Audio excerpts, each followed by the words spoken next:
প্রিয় দর্শক বন্ধুরা, এই মুহূর্তের জন্য অত্যন্ত গুরুত্বপূর্ণ খবর update back to back phase by ফেজে কিন্তু আপনাদের অনুরোধেই উঠে আসছে। টেট সার্টিফিকেট অ্যাপ্লাই করতে গিয়ে যদি অ্যাডমিট কার্ডটি না থাকে তবে কি করবেন, এই কাগজটি কিন্তু অবশ্যই দেবেন। তাই আর্জেন্ট এই ভিডিওটি আপনারা দেখে নেবেন। একেবারে সরাসরি কোনো ইন্ট্রো না দিয়ে এই ভিডিওর মধ্যে সবটা তুলে ধরার চেষ্টা করছি। ভিডিওটিকে শেষ পর্যন্ত দেখে নেবেন, চ্যানেলটিকে সাবস্ক্রাইব করে সঙ্গে থাকবেন। চলুন কথা না বাড়িয়ে আলোচনার মধ্যে প্রবেশ করে যাই। অনেক ক্ষেত্রেই টেট সার্টিফিকেট রিভ্যালিডেট করবার ক্ষেত্রে আবেদন করতে হচ্ছে। নির্দিষ্টভাবে কিন্তু আপনারা আবেদন করবেন, নির্দিষ্ট কাগজপত্র প্রোভাইড করবেন। এ বিষয়ে ব্যাক টু ব্যাক কিছু ভিডিও আমাদের চ্যানেলে রয়েছে, অবশ্যই সেগুলি আপনারা দেখে নিতে পারেন। সম্ভাব্য কিছু প্রশ্নের উত্তর অবশ্যই কিন্তু আপনারা পেয়ে যাবেন। যদি ভিডিওগুলি আপনাদের কাজে আসে তবে কিন্তু আমাদের ভীষণ ভালো লাগবে। ভিডিওগুলিতে লাইক কমেন্ট করবার চেষ্টা করবেন, শেয়ার করবার চেষ্টা করবেন। তো সেক্ষেত্রে দেখা যাচ্ছে যে অনেক পুরনো অ্যাডমিট কার্ড 2011 টেট, সেক্ষেত্রে দেখা যাচ্ছে অনেক পুরনো সেই টেটের অ্যাডমিট কার্ড 2011 12th RLST সেই ফেজের টিচার রিক্রুটমেন্ট এসএসসির। তো সেই দিক থেকে এই অ্যাডমিট কার্ডটি হারিয়ে যেতেও পারে, নষ্ট যেতে পারে, ছিঁড়ে যেতে পারে, কোনো কারণবশত সেটা অমসৃণ হয়ে যেতেও কিন্তু পারে। না হওয়াটা স্বাভাবিক নয়। অনেক ক্ষেত্রে অনেকের কাছে অ্যাডমিট কার্ড নাও থাকতে পারে। তো সেক্ষেত্রে একটা না একটা উপায় তো রয়েছে। অ্যাডমিট কার্ডের জেরক্স যে অ্যাপ্লাই করার ক্ষেত্রে দিতেই হবে এরকম কোনো নোটিফিকেশানে কিন্তু উল্লেখিত নেই বা কোনো শিলমোহর দেওয়া খবরে কিন্তু নেই। আবারও জানাচ্ছি, ওয়েস্ট বেঙ্গল স্কুল সার্ভিস কমিশনের অফিসিয়াল সাইট থেকে যে দুটি ব্যাক টু ব্যাক নোটিফিকেশান প্রকাশ করা হয়েছে সেখানে কার্যত বিষয়টিকে স্পষ্ট করা কিন্তু হয়নি।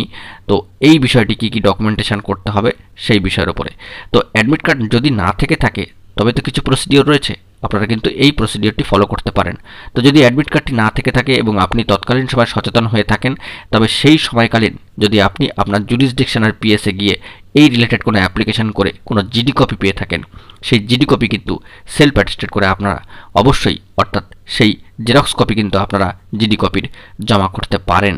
এটা কিন্তু একটা ওয়ে আউট, এটা কিন্তু আপনারা ব্যবহার করতেই পারেন। তবে সেক্ষেত্রে আপনাদের অ্যাপ্লিকেশানে এই বিষয়টি লিখে দিতে হবে, অর্থাৎ টেট সার্টিফিকেট রিভ্যালিডেট করবার ক্ষেত্রে যে অ্যাপ্লিকেশন বা আবেদনটি আপনারা করছেন সেখানে অবশ্যই লিখে দেবেন যে অ্যাডমিট কার্ডটি আপনার কার্যত এখন এই মুহূর্তে নেই, কোনো কারণবশত নষ্ট হয়ে গিয়েছে বা হারিয়ে ফেলেছেন।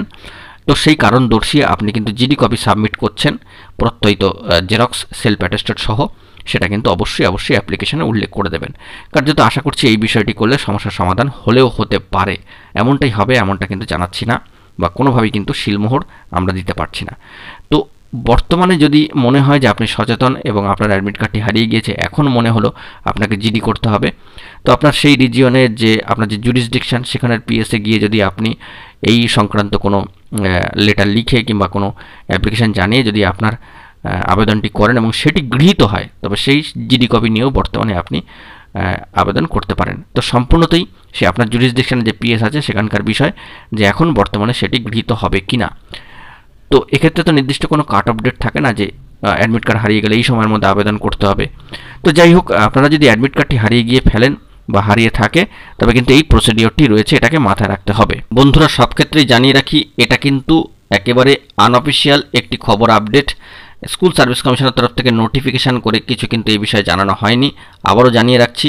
তবে এই বিষয়টি আপনাদেরকে জানাই যে সম্ভাব্য একটি ওয়ে আউট, আবারও বলছি, পয়েন্ট টু বি নোটেড, যে সম্ভাব্য একটি ওয়ে আউট, এটি অ্যাডমিট কার্ড যদি না থাকে, হারিয়ে গিয়ে থাকে, অমসৃণ হয়ে গিয়ে থাকে, ছিঁড়ে গিয়ে থাকে, তো নষ্ট হয়ে গিয়ে থাকে, সেই বিষয়ের জন্য কিন্তু এই প্রসিডিওরটা রয়েছে।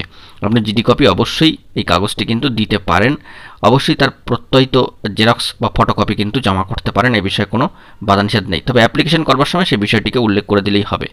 তো আশা করি কিছুটা হলেও আপনাদের ডাউট ক্লিয়ার করতে পারলাম। অবশ্যই এই বিষয়ে পরবর্তী কোনো কোয়ারিজ থাকলে কমেন্ট বক্সে কমেন্ট করবেন। ধন্যবাদ।